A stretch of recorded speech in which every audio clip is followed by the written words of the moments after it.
Hudson Library and Historical Society. If I've not met you before, my name is Gwendolyn Mayer, and I'm the archivist here. Most people call me Gwen. Please feel free.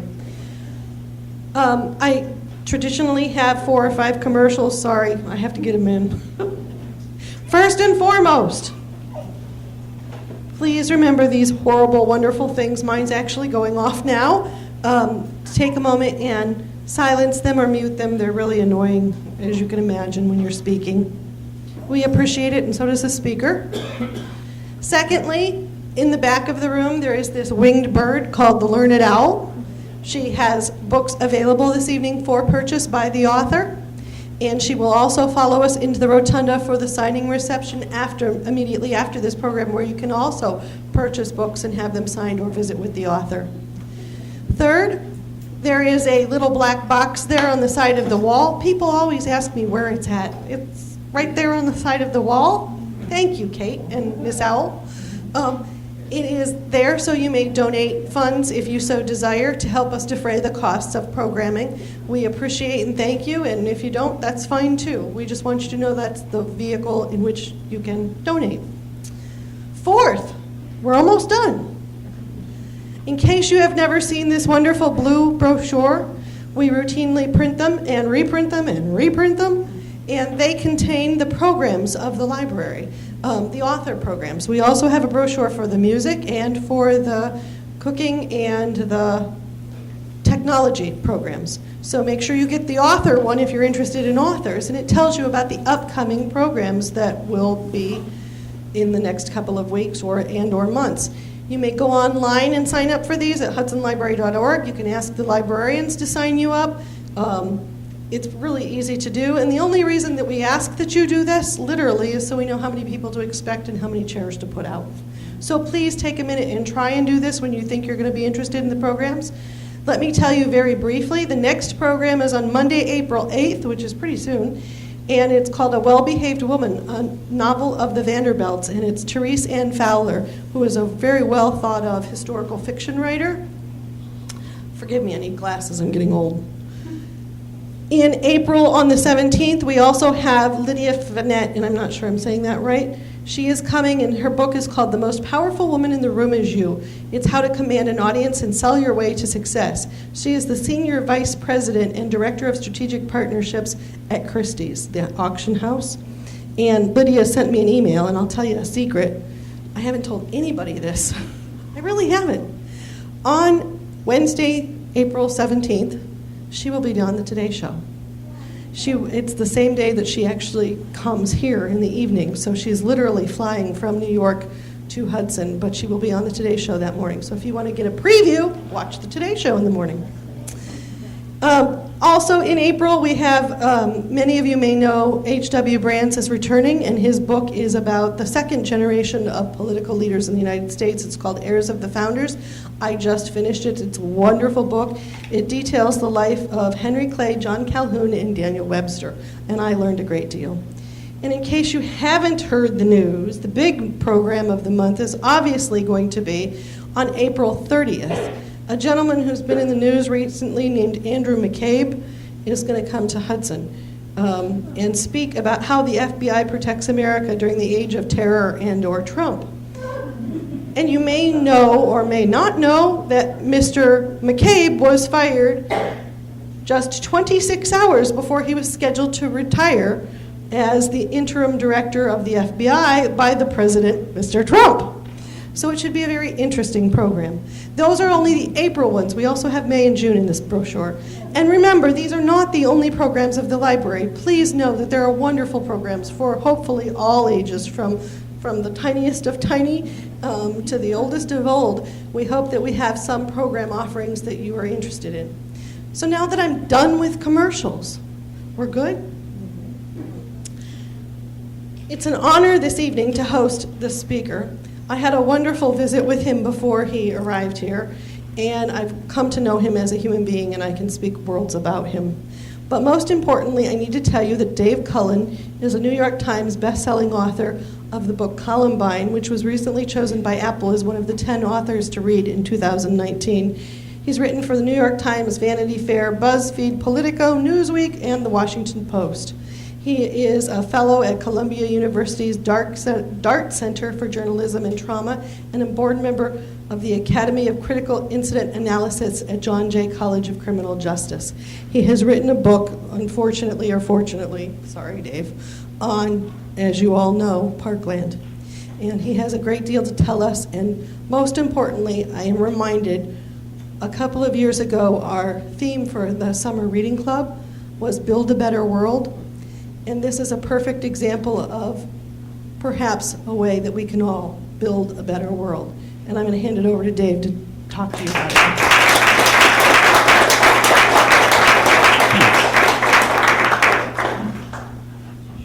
Thanks very much for that. It's great coming to Hudson. I hadn't been to Ohio in many years. I think I'm coming back next year because my niece is at Ohio State, and another part of the state. I don't know if those are rivals of yours, but I'll be back for graduation next year.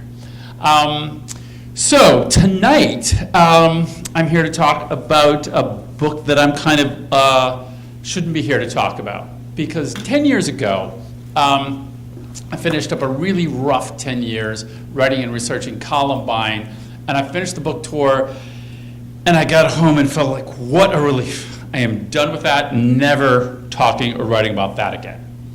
And, oh, Mother's Demand Action, great. Nice to see those red t-shirts in the crowd.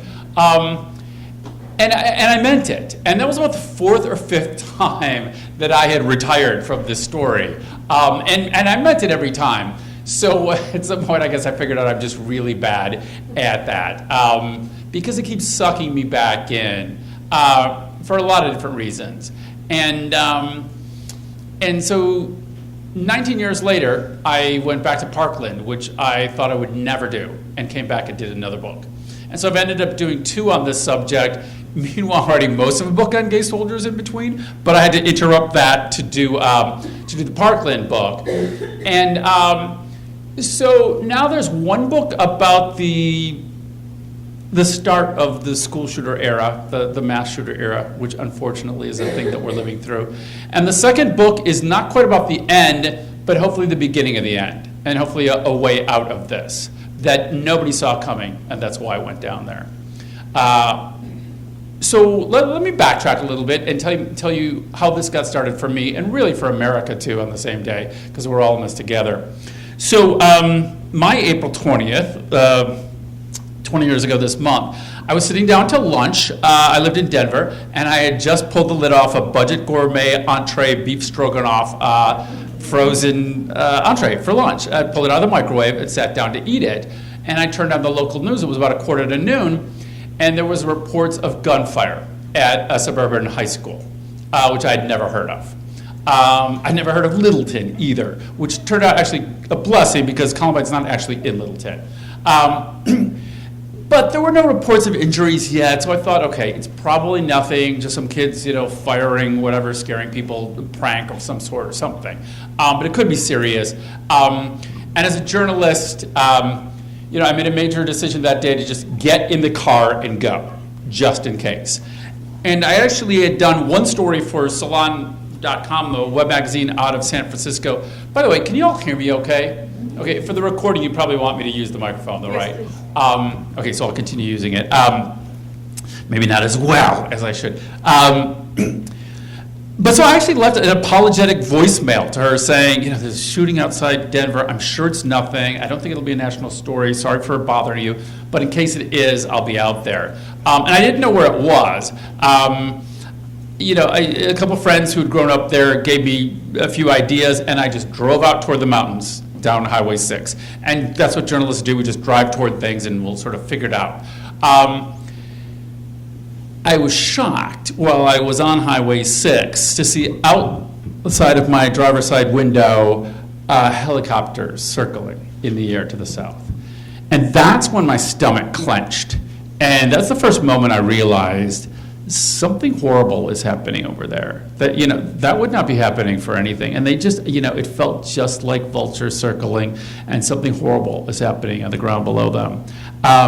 So I just drove to the helicopters. I just tried to line my, car up on the closest exit and drove toward them until I hit a police barricade. And I pulled into the into the, strip mall. And I asked the cop, he said he could go further on foot. I said, which way's the high school? He said, that way, and I ran that way. And that was the start of it for me. And I soon ran into a bunch of moms and kids who escaped, and my horror had begun. But I didn't end up writing the book because of what happened that day. It was the second day. And I didn't know for a year that I would be working on a book, but I realized the second day that I would be back and I'd be in this for a long haul. And that's because the first day, kids were running around, they were sobbing, they were shouting out moms and kids, and they're like, they were yelling to each other, they were running toward each other, and hugging for dear life, and everyone was clenching. It was kind of, what you would expect. It was very chaotic, pandemonium. It was a lot like what you might expect happening there. The next day was completely different, and I never saw it coming. No one was crying. They were not emoting.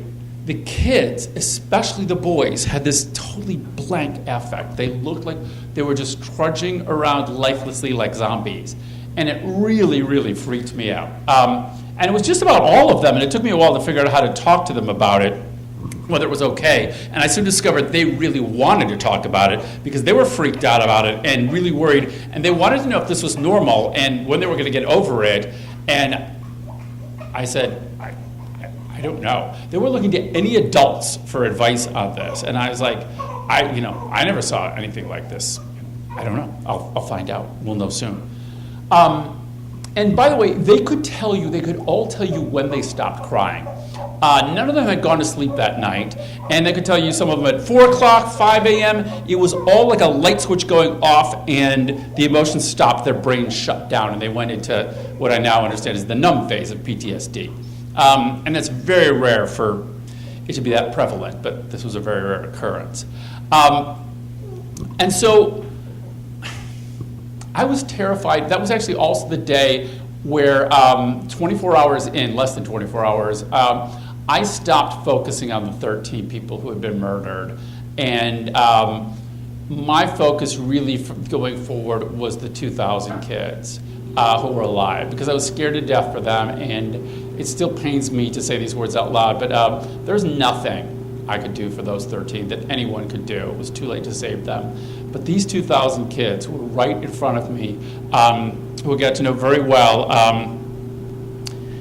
it was life or death for them of whether they were going to get over this and whether they were going to be scarred for life or whether they were going to pull out somehow. And I didn't know how that was going to happen or who might lead them out.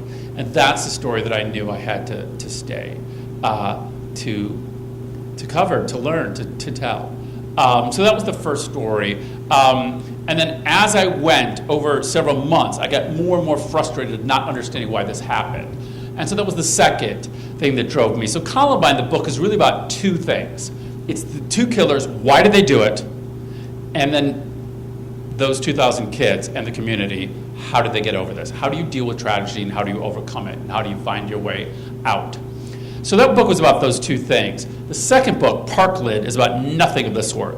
Parkland is totally about the response. It's the March for Our Lives kids and the response to this.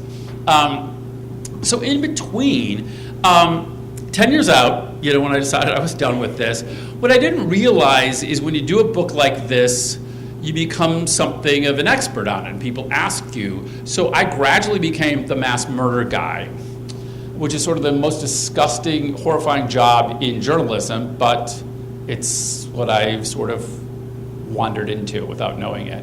And so every time there is one of these things, I'm asked to go on Anderson Cooper and all the different network shows and Nightline sometimes, and write for the New York Times, The Guardian, or different places about it too.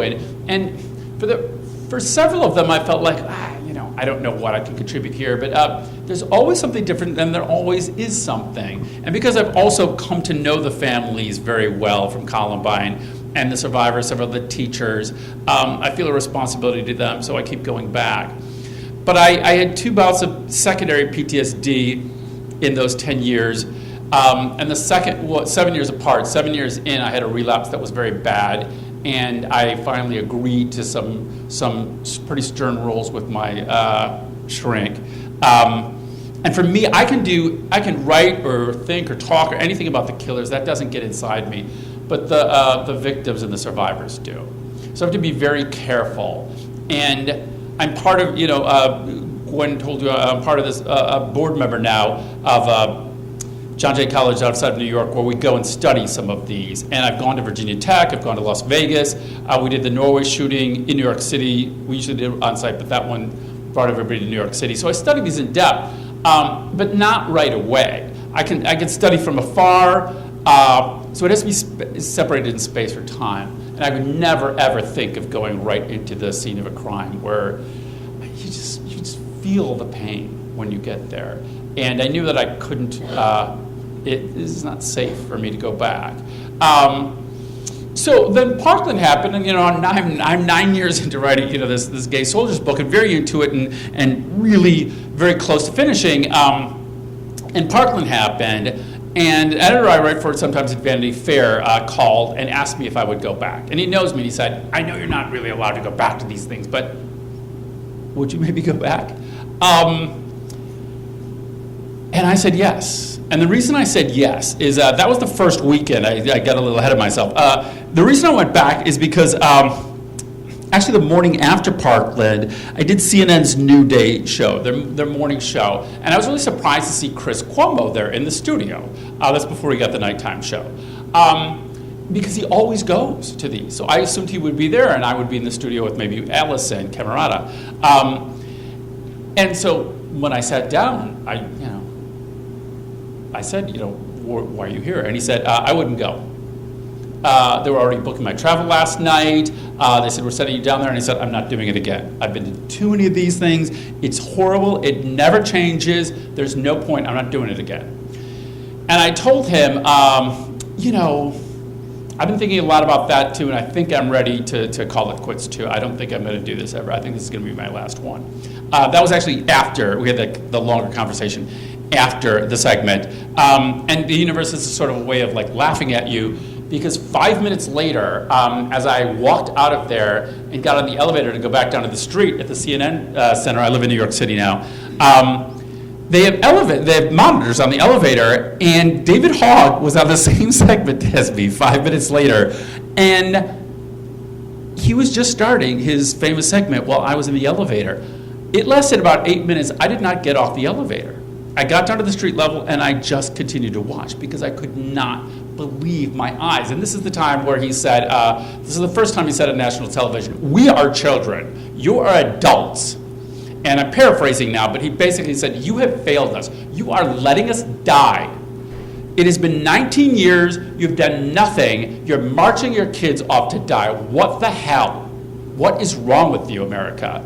And he really called us out, and I felt it. It was like a punch to the gut, because I felt like I had let them down. I think we all have. But I was also shocked because, I said, I've been studying survivors of these things for 19 years. This is not a day one survivor. How did he jump ahead about 5 or 6 stages of grief? And so I assumed he was an anomaly. I walked home, and I was booked for a lot of more shows the rest of the day, and so I was watching CNN, and there were more of them. Nobody as articulate as David, but there was one after another, and I was like, wow, what is going on here? And they were totally rejecting that thoughts and prayers garbage and saying, we want you to do something. So by noon, I was writing a piece for Politico of, is this time different? And if so, why will this be different? So I was wrapping that up a couple days later, and that's when my Vanity Fair editor, I'm a freelancer, so I just work for whoever I want to or whoever contacts me. And he contacted me and wanted me to go. So I said, whoa, let me think on it. And I thought it over that night and decided, I've just got to go down there and see what these kids are up to and what's going on. And by the way, so Sunday, we decided to go the day they announced the March for Our Lives on all the morning news shows, the Sunday morning news shows. And one of my first reactions, I don't know how you all reacted. Did anybody else have the reaction that I did of God, I hope they can pull this off? Did anybody else have something like this of not really maybe think they were going to be able to do it very well? And I don't know, they're high school kids. Plus, it was 5 weeks how do you pull off something like this in 5 weeks? The Women's March, had, what was it, two months to do it, which is barely enough time. They barely pulled it off. I mean, they did a great job, but not a moment to rest. So I was sort of terrified, what do they do? Like, there'll be a march, but what if it's sort of schlocky or they don't have great turnout? They could make matters worse by, the NRA would be immediately like, no one cares, America's not behind you. So I really wondered, and that's one of the things I wanted to go down and find out. Can they pull this off? And who are these kids? And, what's going on here? So I agreed to get, I got David Hogg's number that day, and he put me on the speakerphone. I didn't realize we were in Cameron Caskey's living room. I mean, they were. I was on the speakerphone with all of them and talking to them Sunday, and I said, okay, I'm going to get on a plane in the morning, and I'll be down there tomorrow. And here's one of the first things that struck me. By the way, David Hogg, everybody know who David Hogg is? Okay. David Hogg was one of the silliest, most playful, funny guys I'd met in a long time. Like, every other thing out of his mouth was a joke. And I was like, okay, good, this is really, and very, very sharp, like sharp as a tack, but like rapid fire, just like jokes. And I was like, okay, this guy's real, a real cut up. So, over the next couple of weeks, as I'm like meeting the angry David, like we all know the angry David Hogg, right? On television and Twitter, I'm thinking, well, that's interesting. That's not the kid I met over the phone. So, just a reporter's thing, just put a note there and see. But the other really odd thing he said on the phone is, so if you're coming down tomorrow, it's too late to get a seat on the bus if you want to go to Tallahassee, but you can follow behind us. And I was like, Tallahassee? Wait, I thought you were going to D.C. And I'm thinking, like, did I screw this up? And he's like, oh no, we're going to Tallahassee too. We're going this week. I'm like, what? I'm like, oh, the day after tomorrow. I'm like, and I'm just thinking like, oh God, come on, you've got 5 weeks. Like, focus. Kids, like, you're going to Tallahassee too, and you're doing this big event. So I'm like, okay, I will go to that. But I'm just thinking like, oh my God, I hope you guys know what you're doing. Little did I know, they could do a lot of things at one time. And Jacqueline Koren, who's kind of the hero of this book, she's the master implementer. She's just kind of amazing. And she's probably a kid. Who has heard of Jacqueline Koren and knows who that is? Oh, good. Some of you do. Not a handful. She's kind of amazing. And she said, oh, yeah, I'm taking the lead on that. And I said, good. I want to see what it takes to do this. Are you having some meetings or something before you go? And she said, oh yeah, but you don't want to go to that. I was like, no, I think I do. And she said, no, seriously, it's good. It's just organizational, boring stuff like, permission slips and, what to wear or to bring your sleeping bag. And I was like, yes, I definitely want to go to that. Because I don't like doing like the stupid photo op things where like I don't want to show up when they're in front of the state capitol and they're meeting the governor and like do the photo op. Like, I don't care about that. I mean, that's part of it too, but I want to know what it took to get there and like how do you pull this off? And okay, the permission slips, like, are the moms, signing these willingly, or are they having panic attacks? Like, and are some of the moms showing up and giving you a hard time? Like, okay, I want to see what's happening here, what's really going on. So I went to that meeting, which turned out to be a really good thing because I think she scared off most of the press. I don't remember. There might have been one local press. I mean, there was almost nobody there. So it was a time to just sort of be with the kids and let them get to know me too before the onslaught the next day, where it was like, where we outnumbered the kids. So I don't know if you all saw, they had this like first strike thing where they had 100 Parkland, Marjorie Stoneman Douglas kids volunteered to take this. It took 9 hours, the bus ride, up the turnpike up to Tallahassee, because Florida's a long state. That's a far away to the state capitol. It took 9 hours to get there. They rented 3 buses to make the journey, and they slept on cots that the Red Cross got them, and they met with the legislators, and the governor hadn't even agreed to meet with them yet until the night before. And they got actually a kind of a pretty significant concession out of him. So this all, I was just like saying like, wow, they're really pulling this off. But with Vanity Fair, I agreed to go I forgot to say this, I agreed to go for 5 weeks and not a moment longer because I was way late on my book for HarperCollins. And so I said, I'm not even going to tell my book editor. I'm just going to do this, and hopefully she won't be like reading Vanity Fair's website. So I was just going to do 3 to 5 pieces for the web magazine up through the March on DC, and then go back to the book. But you know what? These kids. Hold on for a second, I got a drink. Not Marco Rubio style.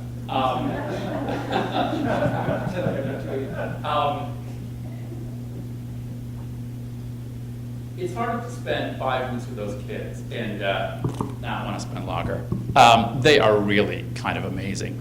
And so by the end of the 5 weeks, I agreed to write a print piece for Vanity Fair, which is a much longer process. And I was thinking about a book. And I know the moment I've really first started to see this might be a book. And it was April 19th, so it was day 29. It was April 19th, about 4 p.m.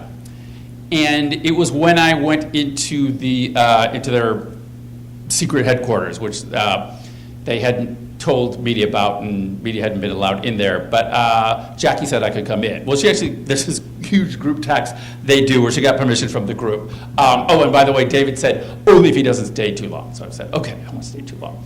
So they let me in there, and so she had me follow her in her car, and we drive to this little strip mall in the next town of Coral Springs. I can talk now because you'll learn what happened here.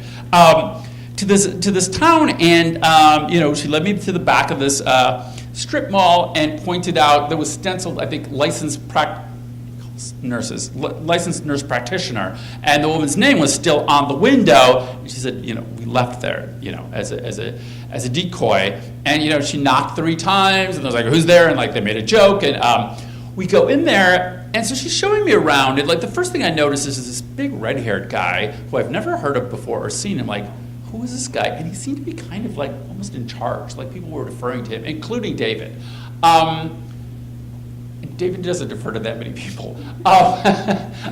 He's pretty headstrong. I like him, but he's headstrong. And so I'm thinking, okay, I'm going to talk to this guy. So we do the little tour, and Jackie says, there's this room, there's here's the stores that we don't use, there's the writer's room, and I'm thinking, the writer's room. And one of the things as a reporter, as a journalist, is when I hear something that tweaks my ear, I tend to not say something right away, because you don't want to sort of scare a source off and immediately have them go like, oh, I wasn't supposed to talk about that. And so I didn't say anything. But then when I went back to talk to the red-haired guy and ask him who he was, and could I interview him, and it turned out to be Matt Dykes, who is one of the major leaders right now. He's the strategic director, I think is his title. He and Jackie are pretty much running it right now.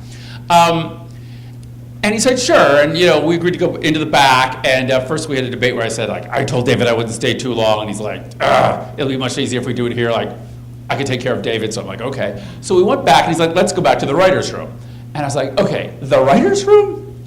And he just looks at me and he goes, what, do you think this stuff's writing itself? And that was definitely, okay, my one opener thing, that was definitely the aha moment for me. That was like, oh. And so then I had them walk me through, and after our a lot of the interview, and then there was another kid, Dylan Byerlane, who I had not met there, who was kind of I call him their memes man, who he said something like, yeah, I came memeing out the womb, or something like that. It's in the book. I guess, I don't know who's read it. It's like, was that it? I came memeing out the womb. But they're really good at this. So, I'd seen a lot of this stuff. Emma had like over 1 million Twitter followers within a week, which is already more than the NRA. In her first week now, she's up to like 1.6 million. They've got this YouTube stuff and like amazing content, and I just thought they were doing it, They were just like, oh, she's sitting there, the way I tweet, like I read it and then tweet something back. And often they do. They can be spontaneous, but they're also working on their material, and they're working together. They're collaborating. So they walked me through their most successful meme to date, which was this parody of like when Dana Lesh did this really disgusting thing last year, the night of the Oscars, about this hourglass thing, and then she tried to do this whole, Me Too thing. And they got a few million hits for that because, they have their whole huge following. And the kids thought it was outrageous. So the next day, they had a parody of that got like 1.5 million hits in the first day or two. they did that because it was good. They got that many hits, it went viral because it was good, and because they work on it, and because Dylan went home and wrote a script. And then they came in, got feedback on the script, then they went and got their equipment. Emma held the boom, they all worked on it together, they filmed this, they picked Sarah Chadwick to be the person saying it because they felt like her personality fit with what they were doing. They did it, they got it online, and it went. It wasn't just Sarah Chadwick, like seeing the thing, coming up with something, holding up her phone up and doing a selfie. They have production values, they're really good at this. And I was like, wow, okay. That's why, and it wasn't just that one thing, everything they were doing. I was really kind of impressed that week too, they didn't want to tell me like what entertainers they were going to have at the march in DC. They were talking about getting some big names. One of the things they did was they made personal videos, personalized appeals to like, everybody from like Beyonce down, specific to those people where the kids sat down and did the camera and did it together of like asking, Beyonce, here's why it would really be really important to us. Did like a 2-minute video and sent them out to all those different people. And actually, Beyonce did want to come, but then they decided only sort of like young people, like Beyonce was like too old to appear there. Seriously. But they got people like Hannah Montana, and now I forget the name, Andra Duvay, and am I saying her name wrong? The one who sings Rise Up. But they got incredible people, but they figured out powerful ways to do them. Common came, like a whole bunch of big names.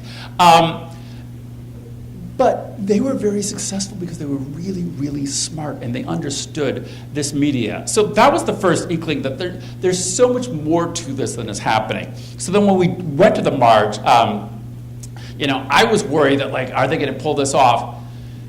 The march now is in a virtual tie between third and fourth place as the third or fourth largest one-day protest in American history. The event that they're in a virtual tie with, probably fourth, but nobody knows for sure the exact amounts, there's estimates, is the largest demonstration of the Vietnam War era at the end of it. They are comparable with that. 10 years in the making, people in their 20s leading it, having all the time in the world to do this. A bunch of high school kids did the same thing in 5 weeks. Number one, by the way, is the Women's March. And number two is the second Women's March. So they did something extraordinary. They did not just pull it off. They exceeded everybody's expectations because these kids know what they're doing and they work together and they're really collaborative.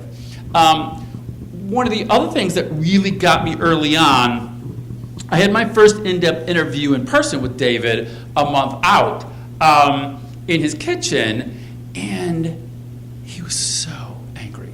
I mean, he was totally the angry David that you see on TV in the tweets. And I was noticing that he got angrier as we went. And he kept telling me, I'm just an angry person. I've always been this idealistic person and just, that's just my personality. And I'm thinking, is it? Because that's not the David I met before. And as we're talking, I'm thinking, God, the more he talks about it, the angrier he gets. And I wonder if just talking to us in the media for the last month, I believe this is day 28, has turned him into this angry guy. So he had to leave then and ride his bike to the 60 Minutes interview. And his mom came home from being a school teacher, and his dad was there because he has Parkinson's, so he's not working anymore. And I made friends with them quickly, and I spent the afternoon with them. And after I got to know them, I asked them, so I said, David said he's really an angry person. And his mom, who's quite a character, Rebecca, and Rebecca, I think the only thing you need to know about, so her last name is Baldridge. I think that's right, Baldridge. I'm terrible with names. But it's not Haw. Because she told me right off the first time, she volunteered like, David is dyslexic, and I don't have the same name as last name as my husband, because I'm a middle school teacher, and I told him as soon as we got married, honey, I love you, but I cannot go in to a classroom with little kids with the name Hog. They will just they will have no end of making they can't help themselves. Because we all know South Park is real, right? It's like, imagine South Park and the teacher's name is actually Hog. It's just not going to happen. And it's pronounced Hog. So, But anyway, so like I didn't even have the question out of my mouth, and she was already laughing. And she's like, "No, like he's angry now. He's angry about this. That's like that anger is like real, but this has made him angry." And being in the house with his sister, Lauren, who lost 4 friends that day, and was also a freshman and much more frail, he saw her every day, and that infuriated him, and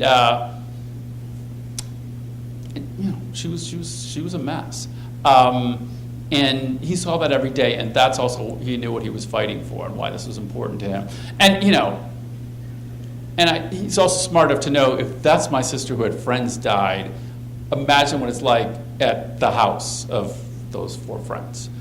Those are, you know, houses of real people too, that you know, he knows, and like can't even imagine what it's like over there. So that kept him going. So one of the things I figured out very quickly, and then actually, so I asked the parents, but I also asked the other kids. One of my techniques as a journalist was constantly asking the kids about each other and about everybody else and everyone they interacted with. And I asked Jackie a day or 2 later. By this time I know Jackie pretty well, and I asked her about David and this whole idea of had this made him angry, and she's like, "Oh yeah." And she showed me a video. David's actually also an introverted, pretty private person, which will surprise you. But she said, like, you know, she wouldn't send me the video because he's private, but she showed me on her phone several times of him just being really incredibly silly. And she said, "But you know what? This is a month out." Like, she said, "I hadn't actually met that David until about the last week." And she actually used that phrase. It's in the book. I think that's the exact phrase.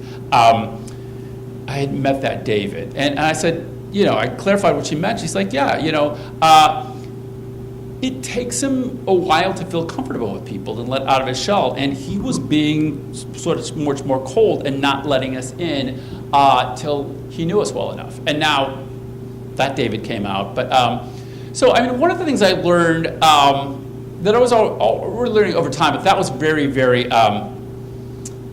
that's sort of the lightning rod in my head of like, that's the real David that you see on TV and Twitter, but it's only a part of the real David. And that's true of a lot of the kids that you see on television. Because actually, you know, one of my journalist friends told me after the first week, what you need in this first story, what everyone in America wants to know is they see these amazing kids on TV, is that for real? Is that really them, or are they different? And I said, "Oh, you're totally right, but I don't know the answer to that yet. I've spent a week with them, like, how do I know?" And I hate journalists who sort of just like BS when they don't know, and they just make it up anyway. Like, they take their best guess. It was okay, great, but maybe. But after a month, I was starting to feel like I did know, and then, you know, after several months, like, I know them very well. But that was one of the things that, like, that they came across about a lot of them is, you know, we're all very complex people, right? You know, and your wife or your husband or your brother like sees different parts of you. Everybody sees different, and like on some days you come out down and you're different. In fact, one of the teenagers, when I was talking to her dad, he said, "I don't even know which version of I'll just make up a name. What version of Nancy I'm going to get when she comes down the stairs in the morning?" She's like 17. She's going through stuff, and like sometimes she's the nicest girl in the world, and sometimes she's a horror, and you just horror, and you just don't even know what you're going to get. So these are kids with many sides, and the media tends to give us one slice of them. So it's for real. I didn't see anything really from them ever that was sort of inauthentic, but it's not the whole thing. And so that's one of the things I really wanted to do in the book, is give you the whole thing. I also want to get to some questions. I'm talking too long. But, you know, I also decided when I did decide to do a book is, that was the main reason. I wanted to show you who these kids really were and how this happened. You know, we subtitled it Birth of a Movement, because that's what it's really about to me, is how did this originate and sort of blossom? And it occurred to me as I was doing this, you know, it's sort of a pet project I've thought for many years I might do. I had a new awareness about it. I've thought for many years that I might want to do a book about the civil rights movement. And obviously I can't go back, but if I could, and what I would focus on is, you know, the I Have a Dream speech and everything in the 60s, the civil rights bill being passed, and all those sort of classic things. If I were doing it now, I would want to go back to the 50s, or maybe it's even before, in the 40s, so like the early rumblings of what was going on. I would want to go with Martin Luther King when he went to India to meet Gandhi and really figure some of this stuff out. and see where Gandhi got it and what those conversations were like. I wanted to, and the early freedom riders, and what really got this rolling. So that's what's really interesting to me, and that's what I wanted to do with this book. And so it remains to be seen how far this sort of revolution that I've started, this uprising, will go. I think it will last a generation, like they believe it will. And what I wanted to capture in the book was the first year. How did it happen? How did it sort of take flight? And what these kids were like that did it. And I realized pretty early, the people like Emma Gonzalez and David that you've heard of, and Cameron Kasky perhaps, they need to be in there. But I'm more interested in the people finding out who the people are that are just as important behind the scenes, who you're going to read about, and at the end you're going to feel like, wow, I had no idea that person existed, but I'm so glad I do now. And the story that you don't know about. So there's people like Jackie and Alfonso and Daniel Duff, who's a freshman who's not a major player in it, but I also want to give you the sort of perspective of, he's one of the March for Lives kids who's on the team, but because he's kind of a minor player, he's a freshman, and he's not running the show, but he's there and he's a part of it. What's it like for that person? And then some of the people working with them, like Tio Manny, who was one of the victims' fathers. He's the father of Joaquin Oliver, and he's this. You may have seen him on television. He's the very demonstrative, artistic dad who's amazing art projects. He's the ones that does the murals, Walls for Change. He's quite a guy. So there's a chapter on him, and he comes up throughout too. And then the Peace Warriors, some of the African American kids from Chicago, they partnered with, because they decided very early on, this is not about saving white kids, because every time there's a school shooting, America goes apoplectic because a bunch of typically affluent white kids from the suburbs get killed, and it's horrifying. Meanwhile, 10 times as many kids of color are dying in America every month, and kind of shrugging our shoulders. We don't know any of their names, and we don't know any of their identities. And so the kids decided very early on, this was going to be about gun violence and youth violence in America, and saving young people's lives from gunfire, regardless. And they didn't want to just be the white saviors and go do this for black people and people of color, and people in cities. They wanted to partner with them.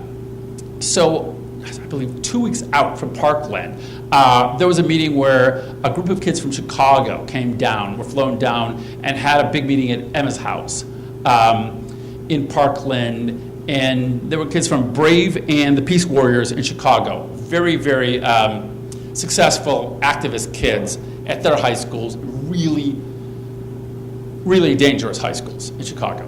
And those are kids that are making a difference with no budget, no resources, just their own wit and perseverance. And so those are the exact kids they wanted to work with. And so those kids are major members of the team now. Alex King was one of them, as a recurring character in the book. When the kids won the Children's International Peace Prize and went to Cape Town sorry, I'm just choking up because this just makes me happy. Archbishop Desmond Tutu gave the award, and Tio Manny went with them. He actually accepted the award for them, and Alex, two of the kids from actually Alex from the Peace Warriors and one of the kids from Brave went with them, because they're part of the team now too. So this is a much wider.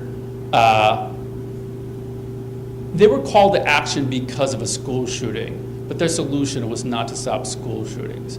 It was to stop murder of kids of all colors across America. And that's what the group is about. And I think that's really the biggest underreported part of the story. And that's a bigger piece of the book. So I wanted to show you some of those other characters and what was really going on too. And Jackie, I'll give you one quick anecdote of why. She was the junior class president when this happened. There's a couple things. So most of the kids, so Cameron Kasky pulled them all together in his living room. So a lot of them were his friends. And he was very big in drama club. He's a very, very talented actor and writer and producer and director.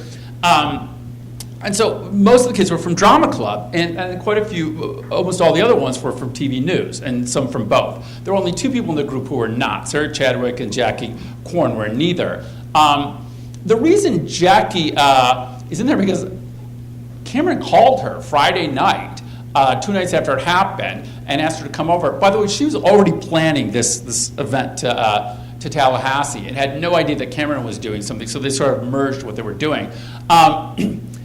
He realized right away, we have like this huge group of incredibly creative people, really talented, like come up with all sorts of things. We need a producer. Somebody who's actually going to get the stuff to happen, like get things on schedule. And I asked Cameron's mom, but this is sort of an interesting story. Cameron's mom was on a cruise in the Caribbean when this happened. She's not sure which country or what island, because she said, once I heard active shooter out of Cameron's mouth, he called her. Cameron called her from lockdown. I mean, this is the age where, from a cell phone, I'm in lockdown. There's helicopters and stuff. She said, once I heard the phrase active shooter, I didn't hear anything else, and I can't remember anything else. She said, I literally don't know where I was.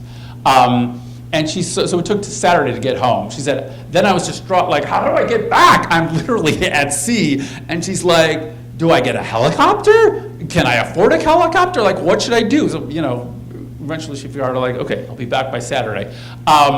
So she arrived at her living room when they were all doing this at her house. She arrived about an hour before Emma Gonzalez's famous we call BS speech. Just before they had left for Fort Lauderdale to do that, Cameron's mom, Natalie Weiss, got home, and she said, it was all she could do to get there and hug her kids. So she got there. There was media surrounding the house. It was a crazy thing. There were 20 kids in her living room, and Cameron was like, "Oh, hi," and oh, we got stuff going on. So she was like, God, that was really hard as a mom, but I just had to let them keep doing it. But I asked her what were her first impressions of the other kids? We talked about that more, and then I asked her first impressions, and she said 2 kids stood out at her. Emma, who just has this power about her. This is before anybody had ever heard of Emma Gonzalez, but she just has this thing. And Jackie. She said there's one person who's different because everybody's, doing their typical, actor stuff, and they seem like it being silly and improvising and brainstorming and stuff. And then one person, she's she didn't have the clipboard, but it was the person with the clipboard is okay, now we need to come to some decisions. What are the action plans? What are we going to do here? We need some steps, and we need deadlines, and we need schedules, and Jackie's the person who makes it happen. And early on when I talked to Jackie about it, so she was a junior, and Natalie was I realized, she's junior class, she's class president for a reason. She organizes things. She's a natural at it. So at one point when I was getting to know Jackie, I said, you're sort of the COO of the group.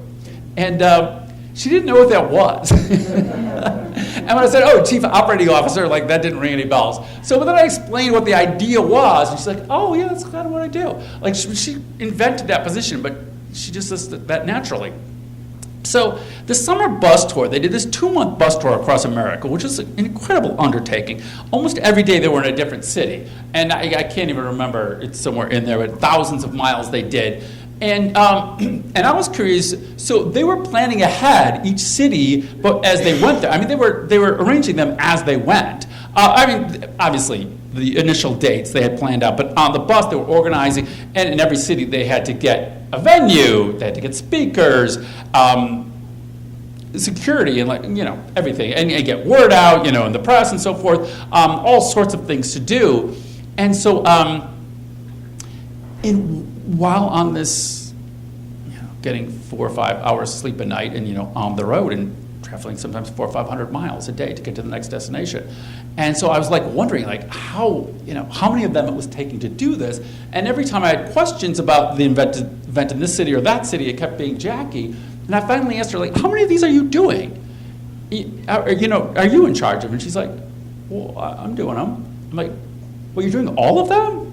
And she's like, yeah, I took that on. And how can you be doing all of them? And she's like, well, that's just what she does. So Paula Reid, who is a Columbine teacher who went through it and has sort of worked with teachers at a lot of these other schools and advisors, and I know her very, very well now. She actually posted on Facebook. She's one of the people that Paula was going to be one of the speakers when they came to Denver. And after the event, the next day, Paula posted on her Facebook page a picture with Jackie and said, when Jackie got up and, got here and introduced herself to me, I couldn't understand how she could be the Jacqueline Koren that I had been working with on the phone over the back several months, because she's a 17-year-old girl. And it was she's like, wow, I've been picturing this, like a CEO or a COO of an organization who had just been sewed together, and I'd sort of forgotten she's a high school kid. But that's Jackie. And right now she's going to Harvard in the fall, which I was very excited about. David's going to Harvard too. After Laura Ingraham making fun of him for getting rejected by several colleges, he kind of had the last laugh. He's going to Harvard. So that's kind of what the book is about. I try to keep it a little shorter, so let's do some questions. And let me know what you have to. Go ahead. What's the state of their organization now? Oh, okay. That's a very good question. Oh, I was supposed to be taking a drink while you asked. And some people ask, but you have a very blissfully brief one. Okay, what is the state now? Well, their first really big push was the midterms. And they realized very early on, that was sort of stage one and step one. In fact, it was kind of step 1A. Because they said in the first week, they decided, okay, to change the legislation, we need to change the legislators. And right now, we have both houses of Congress and the White House against us. So we need to either change those people or convert some of those people. And some Republicans in the House have flipped and come to their side. Not many, but some have. And that's the goal, to have more of them. Because sort of the dirty little secret is that everyone in Washington knows most of the members of Congress support most of these measures, but feel they can't for political reasons because of the NRA and being primaried and so forth. So they're fine with, they don't really care what party it is, but they want somebody who's going to back this. Also, both houses of Congress were against them, and most of the Democratic Party had been cowering away for a generation and not even bringing this stuff up. So they needed to flip all three of those. And so the first election, they flipped one of those, the House. And the Senate, because of the map, it was always pretty inconceivable that would happen. The map is the reverse. Next election, they hope to flip that and the White House. So they can't do anything too drastic until that happens. What they can do this year with one House of Congress is pass a bill, which they have, and then use that as a club, which in the next election in 2020, you can bet every single person is going to be running on that ad that your member of Congress voted against this. Because it had been this, ephemeral thing of gun rights.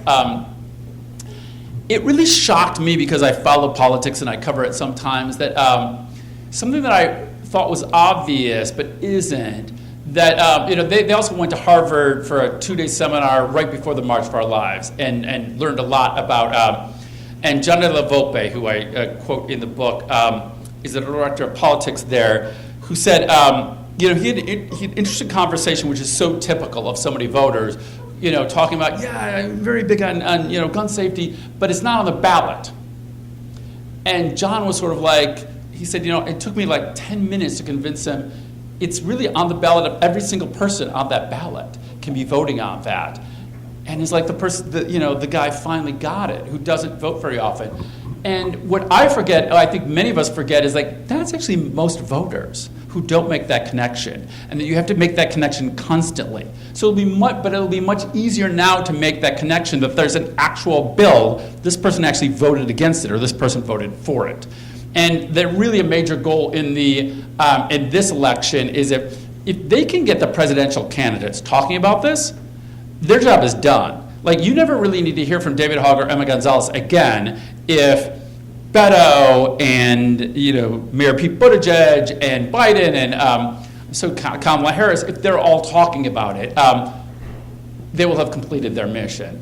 So their goals right now are sort of twofold. Is one to keep it alive in Washington and organizing. And this semester they're really hitting college campuses because last fall it was about the midterm, so it was all about registering people to vote and getting them out to vote. And by the way, they had huge success because in the previous midterm, 21% of under 30 people voted.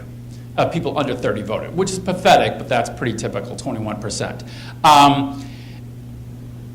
They got that up to 31%, which is a drastic change. A 50% leap in one election is pretty unheard of. Still low. I mean, 31% is bad, but hey, that's reality. So they made that happen, and they hope to do that again, but they want to organize now. So college campuses, on every campus there's a Young Republicans, there's a Democrats group, there's a global warming, climate change group, and so forth, LGBT group.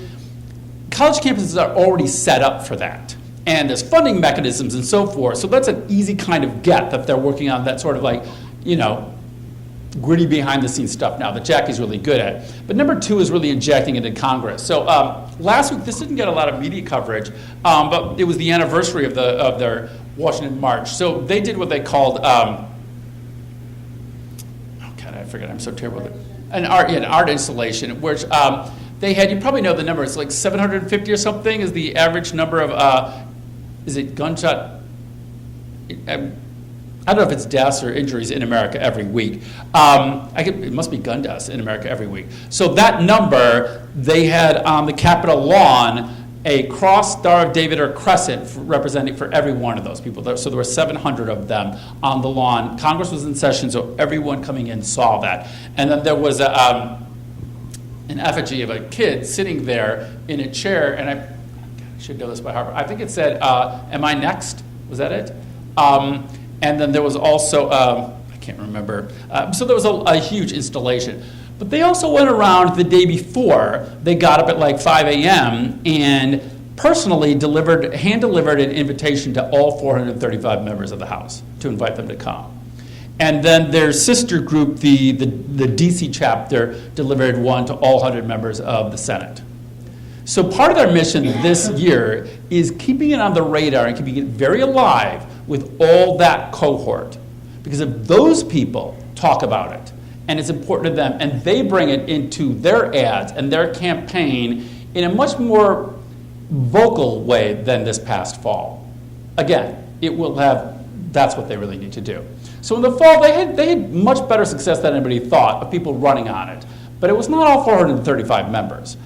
Their goal is to, last year was kind of the test case to prove that you could run on this without it killing you politically, and they really won that overwhelmingly.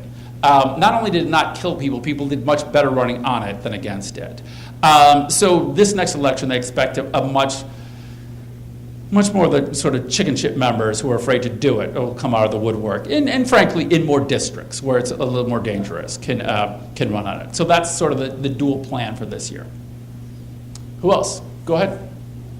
Where are they getting the funding to do all this financially? Because Sure, yeah. Kids don't have money. Yep, where are they getting the funding? They have huge, it's a mixture of huge grassroots donations, and then they got some big money early on. So I believe, God, I haven't looked at it. I think it was it $2.5 million in the first 3 days that they got from small donors, and then that same day, but it was George Clooney first, George and Amal Clooney. So they would donate $500,000, and then by the end of the day, Oprah had, and Jeffrey Katzenberg, and who am I forgetting? One other, who was it? No, but it was four different people, so they got $2 million additional dollars. And money continues to come in because they're succeeding, they're doing a powerful thing. So, and they set up, I don't know if it's a 501c3 or 4, I don't know but they got all that set up. So they're doing okay on money. And they're actually helping fund, for instance, the Change the Ref, which was Tio Manny's organization. They're also funding him and some other organizations doing some things for the victims. What else? Go ahead. Have there been any fractions where some of the kids are splitting off? Yeah. Have there been any fractures of kids splitting up?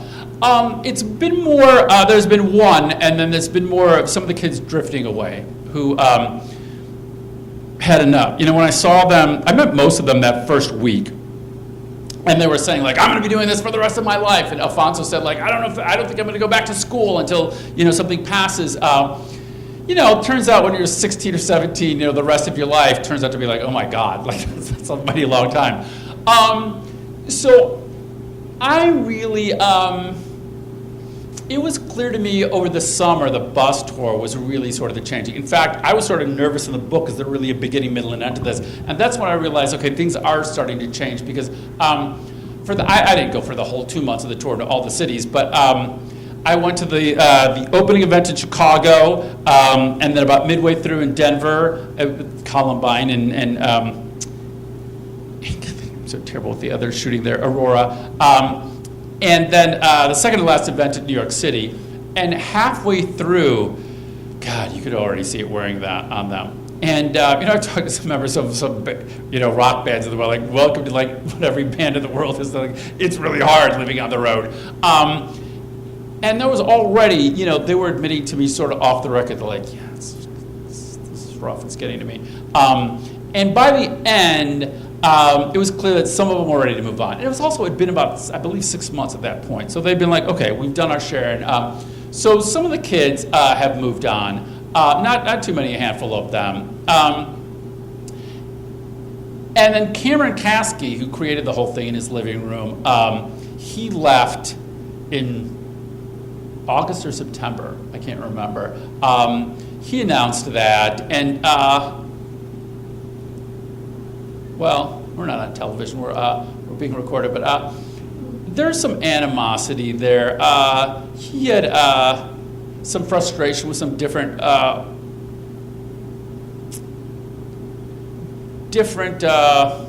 he wanted to be sort of more middle of the road with it than they did, and they, you know, especially David and Emma wanted to push harder on some things, and so they had sort of like creative differences, I guess. And so he left, but he's the only one that had sort of, you know, sort of a fractured thing, and but otherwise they're doing very well. Who else? Yeah, go back. Do you have an idea why the difference between the aftermath of Columbine and the aftermath of Parkland? Why was the reaction? Why weren't they zombies at 5 a.m.? Oh yeah, yeah. What was the difference that made them? Sure. do something? Yeah, the difference in the reactions between Parkland and Columbine. I mean, in a phrase, I mean, Jackie, I remember distinctly, several of them told me, but I remember the first time Jackie said, you know, I asked her how surprised or shocked, and she said, I was kind of expecting it. And several of them told me that. And they did, you know, they mean expected, you know, not necessarily their school, but not surprised either, you know, and that they were like, and every kid growing up now, I don't know if you have kids, but like, I mean, they've been practicing since they were in kindergarten, lockdown drills. Obviously this happens, and it was gonna happen to them or one of their friends or somebody else, and so they weren't that shocked by it. That's the world they live in, where they're, you know, expecting to be targets at some point. I mean, the Columbine kids, it was like Martians attacking or something, right? Or like the monsters under your bed really are there. And like, you know, you shouldn't be afraid going to sleep every night. That's why they were just like, their whole world was blown apart. It's like, what else do I need to be afraid of that I didn't, you know? Really, it shattered their sort of perception of the world and their sense of safety in it. They thought like, oh, I go to this school and I'm safe. And like, it never occurred to me that like, my life is in danger. And then suddenly, it's like, oh, I've been living in a dream world. It really shattered their innocence. And Parkland kids grew up with it shattered, you know, or with it, you know, not there. So they weren't shocked. And I think that's also why they were ready on day one. I mean, the Columbine kids couldn't do that.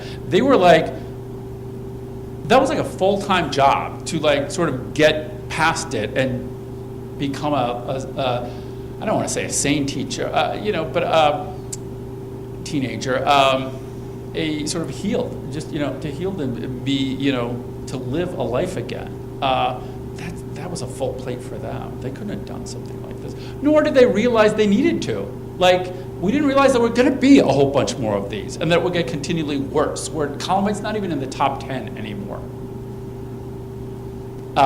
So the Parkland kids were different, and so they were also ready to do something. Go ahead. Well, they're also digital natives, Yeah. and it just seems it's so natural and normal for them to go straight to social media and straight to the internet and straight to the... It is. The social media also changed this in so many ways. In the ways they're able to create content, but I really also think of the way they grieved and the reason they sort of all got together so quickly. Because I've been watching Survivors for a long time, and the early days, but particularly the first day, there's a lot of hugging, making sure everybody's okay. It's very much, it's a different thing. So the Parkland kids went home, and they went to their home. Look, kids always do, but they were posting on their Facebook pages and on Instagram and Snapchat and blurting out their feelings, which so many of them were saying, we need to do something. So together, they may or may not have had that same kind of reaction. It probably would have been a much more personal about the grief kind of thing. But because they were doing it at this more sort of impersonal venue, they were sort of saying like, oh, all my friends have sort of the same idea I have. And Cameron, by the way, did something really extraordinary that day. Because David was already talking on television that night. And so by the time he did the CNN thing in the morning, he'd actually done a whole bunch of these things, and he sort of like had his drill down. Jackie was already working on setting up that Tallahassee uprising. Cameron did something different that first night. And I talk about the reason that, 3 kids went home on completely different tracks that first night, and by Saturday, all 3 of those had merged into one movement, and that really gave it such a power. And bringing completely different talents.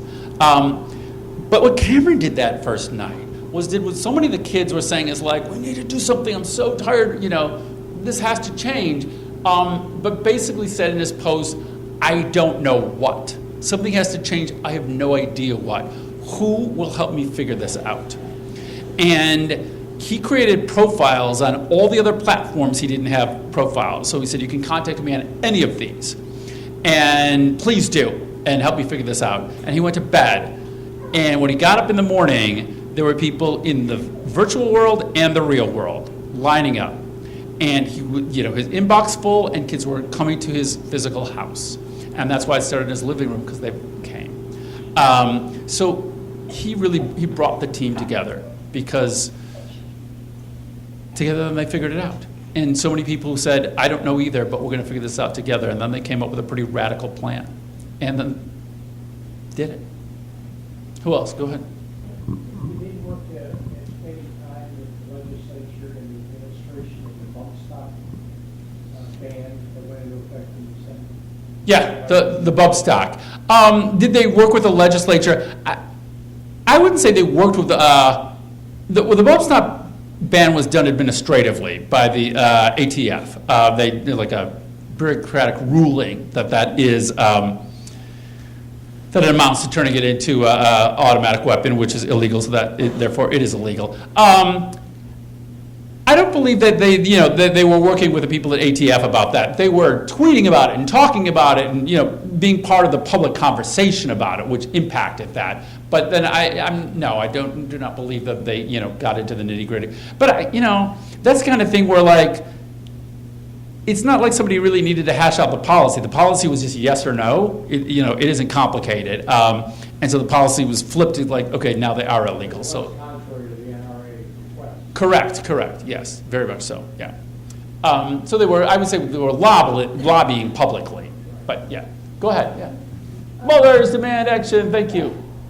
Sure, but this is a personal question. Of course, oh yeah, I didn't mean that you're speaking for the group, but I'm just glad you're here. I'm very curious. I've heard, I think the Columbine kids have come up with this thing now that where they want a sticker on their driver's license that say if I am shot, I want my picture of my body released to the public.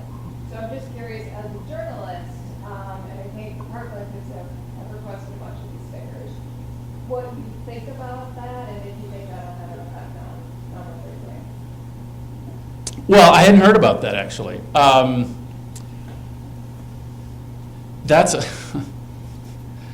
I like that idea. I like it as sort of as a statement.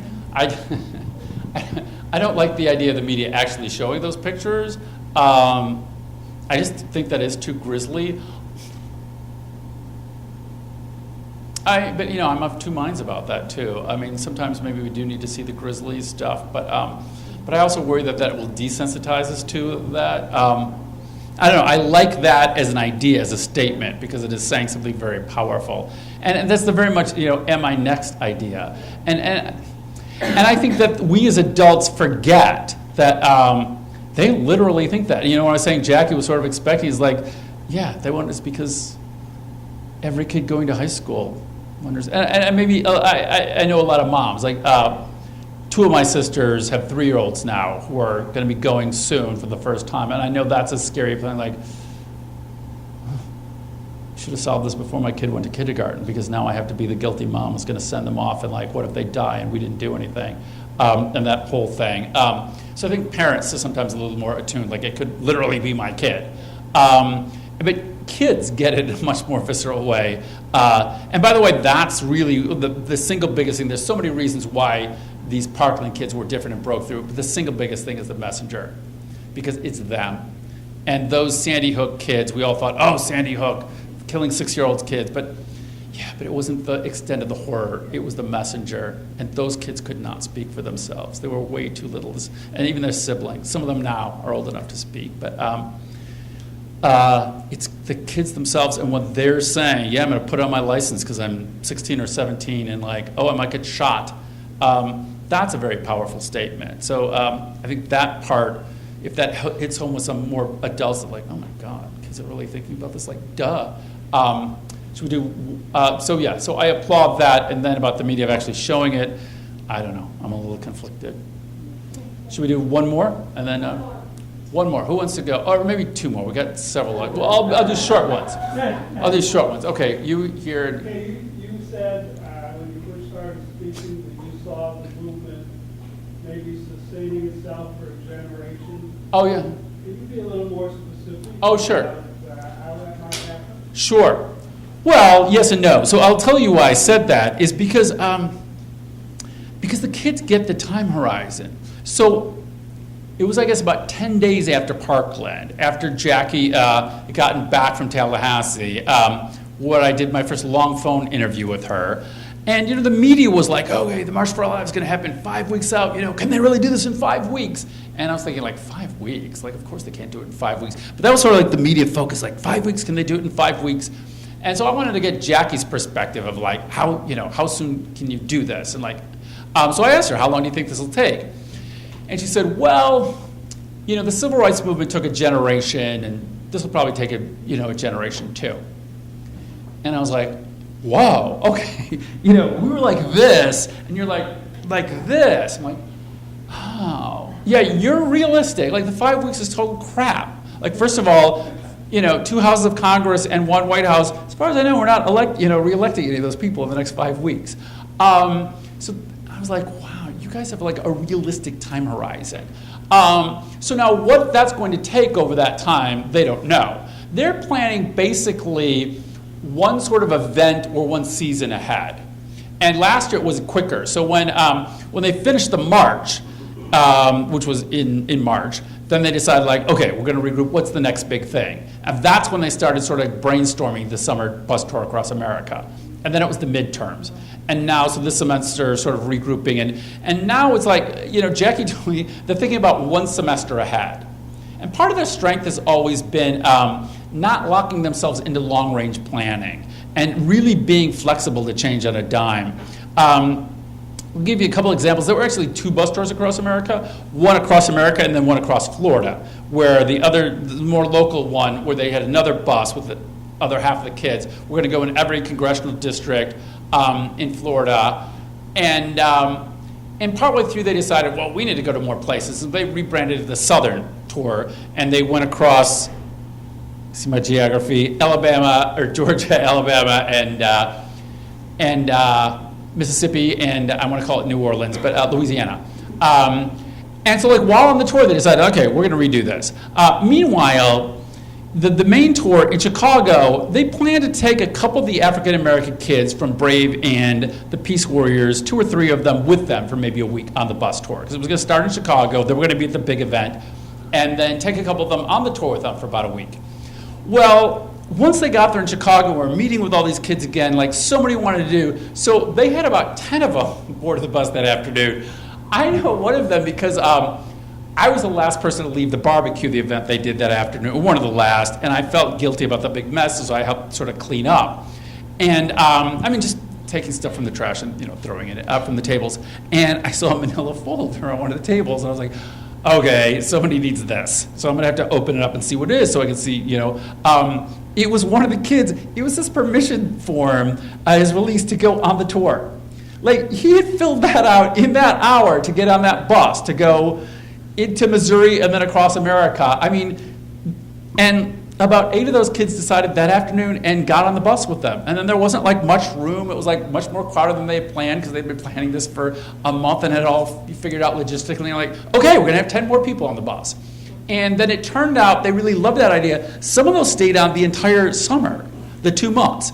And they also decided, like, in every few cities, when they came across an activist who was really powerful and really had something charismatic or bright, articulate, had something going on, they invited that person onto the bus. So they had this, Jackie's like, now it is like the Freedom Riders, people getting on and off the bus across America. It became a very different thing than they planned, or a different additional thing. Because as they started, like, here's a great idea, let's go with it. So they don't ever lock themselves in. And right now, they're very realistic that the 2020 campaign, nobody knows what the 2020 campaign will really be about. Obviously, part of it will be about Trump, but will it be mostly fought over health care? Will the economy, will a recession have set in? And if so, will that be a big thing? Will war have broken out somewhere? Will there be a terrorist attack? So, nobody really knows, right? And nobody even knows now, who the Democratic candidate will, or what the lay of the land will be. So they're not locking themselves into a particular strategy. They're going to see how that evolves, and their plan is to be a big part of that, but to sort of play it by ear and figure that out as it makes sense. And then in terms of what they're going to do for the 2022, we're like, they're not. I think it would be silly and unrealistic. That's sort of like, if somebody planning to run now for president in 2024, what am I going to run on? The world will be a different place. So they're doing the organizing thing of getting the chapters in place and having a large organization to continue doing this. But the particulars of what they're doing, that's not their DNA. That's not how they organize, of planning that far into the future. Does that make sense? Whether it makes sense or not, anyway, the idea, did I get it across? Whether you agree or not is a different thing, but that's their so then the last one, who wants to go last? Who's really got a burning question? Okay, go ahead. So in your Columbine book, you said at the 5-year anniversary that the community was actually pleased with the fact that they had such a small turnout because they thought that was a sign that the community was moving on. Yep.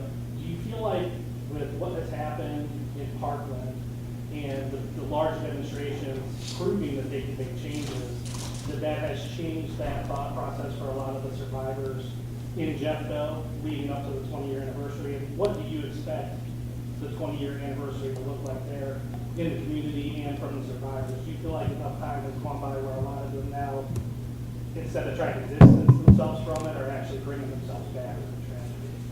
Well, that's really interesting. I hadn't thought about it quite that way. That's a really interesting thing. You actually have a line in the book that said, surely they won't have to come to the 20 years. Oh, did I? It starts off the chapter. Surely, and I just finished the book last week, and that just struck me because I'm like, well, here we are like 2 weeks away from the 20-year anniversary, and I just wonder if that thought process has changed. Yeah, I forgot about that. In fact, it was sort of the one that really felt like sort of a reverie kind of moment was, I guess, the opening of the memorial, because that was year 8 or something like that. It's like 12 years ago. And just being there and everybody talking about it, that's sort of like, this feels like the last time we're going to do this, because there had been this series of things. And they kind of felt like, well, I guess in the 10-year we'll have to do something. But that almost felt like one of those calendar things, one of those sort of more arbitrary things. But then, then there was sort of a homecoming kind of thing. Those people, they still mainly wanted to move on. I think collectively, especially. And a lot of them have become activists now. But the sense I get, they want to be part of somebody else's activist group, and like helping the Parkland kids and being part of that.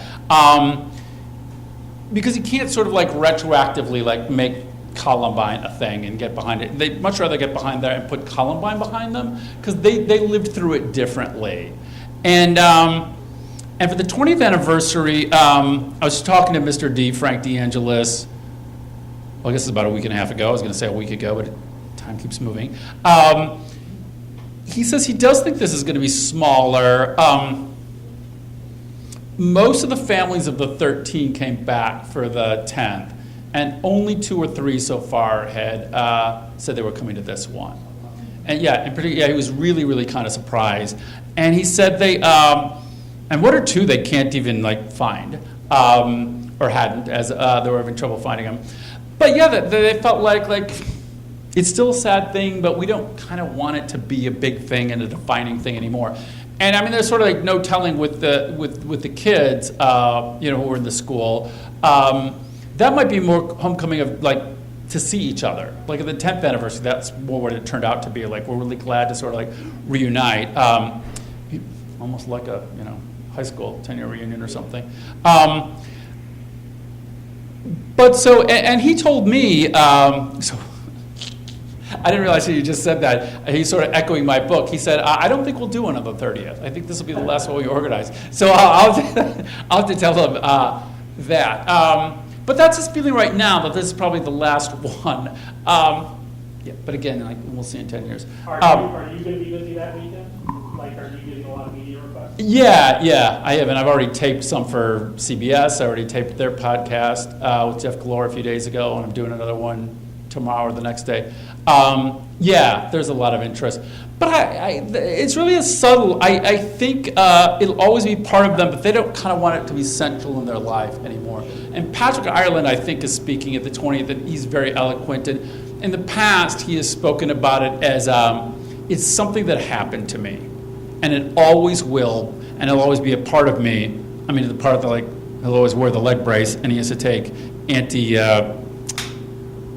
drugs to keep him from, seizure medication every day for the rest of his life. So he's really part of it. But it's like, it doesn't define me. And I don't think of myself as a Columbine survivor. Like, that isn't the most important day of my life. And I think for most of them, it's about decentering of that. It's no longer a central part of their personality, and they don't want it to be. And they want, to be, I'm a realtor, or whatever, I'm a dad, I'm a mom, or like whatever, all these other things in my life, and 12th or 15th on the list, or 25th on the list, I'm a Columbine survivor, it's a thing. So it's a different kind of mindset, and I think because they were so scarred by it, I think most of them really need it to kind of receive that way. Yeah. Please take a moment and help me thank Dave